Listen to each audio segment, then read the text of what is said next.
Hey everybody, Prepper Nurse One here. Wanted to do a video today. Um, Something has been gnawing at me, and I wanted to kind of get it out there. And it's just, it's I don't know. I get hunches sometimes or weird feelings, and something tells me that I need to do something, and I want to share it with you guys. Okay. Now, I've been prepping for a long time. God, probably since 2005 when Katrina happened. That's probably when I started, and started on a small scale and just worked my way up to what we have now. And now we live off grid, obviously. Um, One of the things I wanted to share with you that has really been gnawing at me lately is the importance of food. Okay, if you're in an area that has plentiful amounts of water, water is obviously the number one thing because without water you're dead in 3 days. Okay, food you can live for 3 weeks without food. But something is telling me, and I don't know why, and I can't explain it. It's just my gut, and I always listen to my gut. My gut keeps telling me add more food, add more food, add more food. So I have been doing that, and I wanted to share it with you guys as well, the importance of it. Now here's a thought. Everybody's been, making comments. Well, a couple people have lately about, that with a sniper with a couple days food and water could sit out here and pick people off either at my retreat or somebody else's retreat. And, you know, like I said, if you have security measures in place, and I'm not talking just having one sentry walking around outside at night. That's not what I'm talking about, okay? Um, you need to have good operational security in place. And to talk about that on YouTube, that's not really super smart, okay? You need to have an LPOP. You really do. So, I mean, like I said, those type of things I'm not going to talk about on YouTube, okay? But what I'm going to say to you guys, my suggestion would be to add to your food storage. Because here's the thing. Let's say, now I live up here in the hills, and if I'm in the bottom and I'm a security force, and I don't really want to come up here and try to have, a large loss of life trying to take out this area of people that live up here, because we all have, guns or whatever and this type of thing, okay? So what do? I just block you off and starve you out, okay?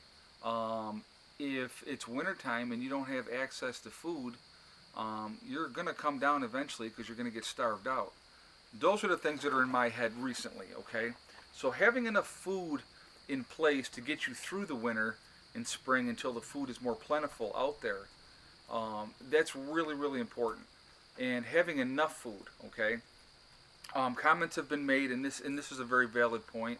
If you have enough food for 4 people for a year, and now you add 4 more people to that, now you're down to 6 months. And then it keeps going down as you add more people. So, having enough food to supply a larger group of people, that's also very important. A lot of talk has been going on about the fact that turning people away or giving them a little bit of food and turning them away. That's that's an individual call. It's how you feel. And stuff like that. If you feel like you're wasting your food to give it to some of it to somebody else, then don't give it to them. Okay.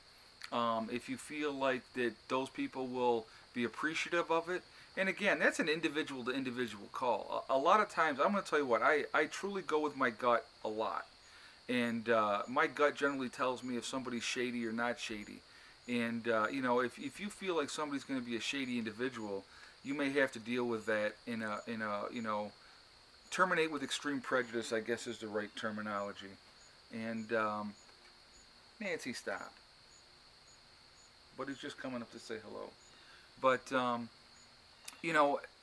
the importance of having enough food to be able to survive an extended period of time where you couldn't get out and do anything.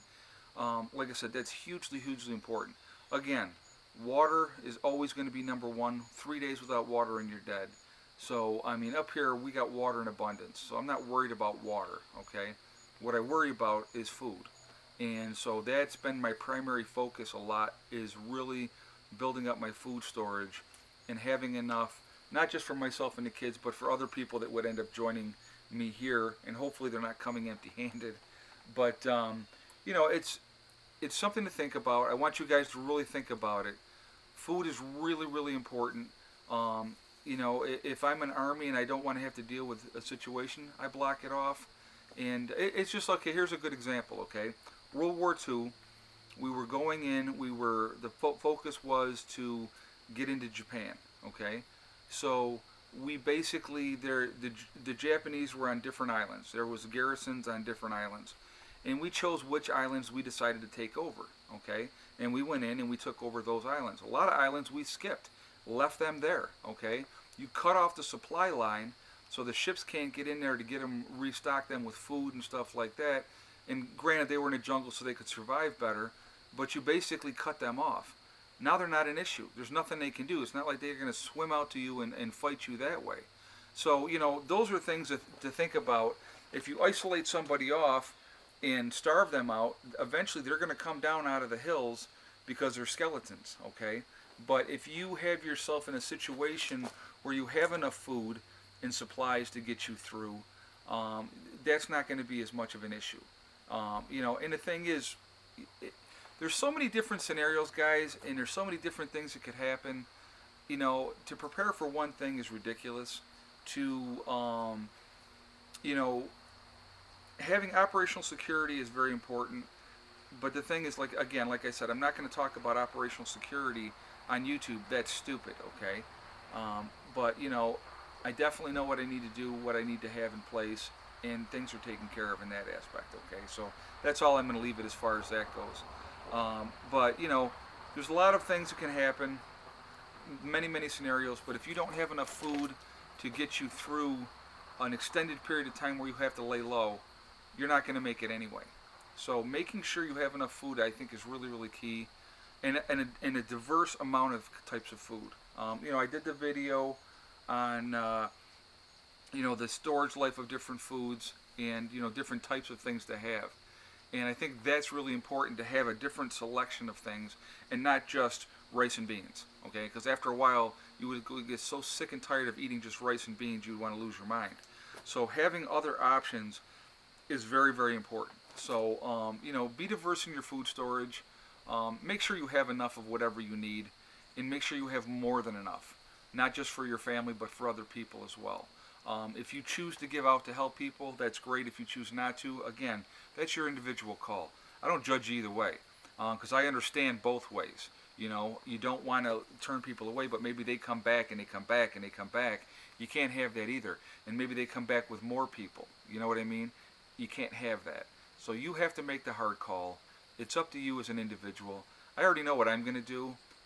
You know, if I feel like there possibly could be a threat, I will terminate the threat. Okay? That's reality. Okay? If I feel it's somebody that could add to our group and help our group, I may welcome them in. Okay? I mean, if anybody has read, you know, the different books out there on what would happen afterwards, and I'm trying to remember the name of the other book that I read. Like, there's One Second After, and that's an excellent book, and it kind of gives you a realistic look of how things would be. And but you're also going to have other things as well. So, you know, there's a lot of different things, guys. It's just so much, can be overwhelming. Don't be afraid. Don't live in fear. Just stay focused.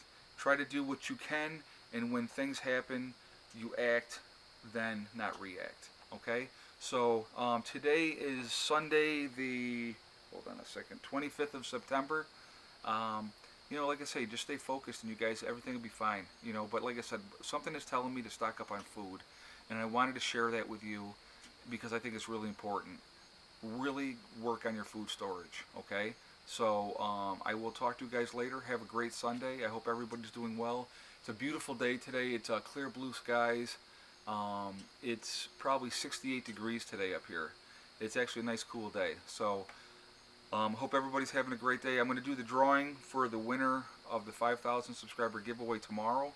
So look to that. And I will talk to you guys later. Alright, I hope everybody's doing well. And remember, I always try to end my videos on this. Love the one, or kiss and love, hug the ones you love. Let them know that you love them. Tomorrow's not guaranteed. You never know, okay? And Heather, who left, would tell you the same thing. But, and the biggest thing too, you know, you can't get time back. You know, working all the time and not having time to spend with your children and your family, that's not what it's about. What it's about is having that time and making changes in your life to have that time. And that's really important too. And remember, it's one step at a time, one thing at a time, one day at a time, and you will reach your goals. All right. And the only person in life that's going to hold you back is you. That's it. Nobody else. Okay. So don't let people be negative and listen to the naysayers. Stay positive. Have a great day, and I'll talk to you guys tomorrow. Prep Nurse 1 out for now.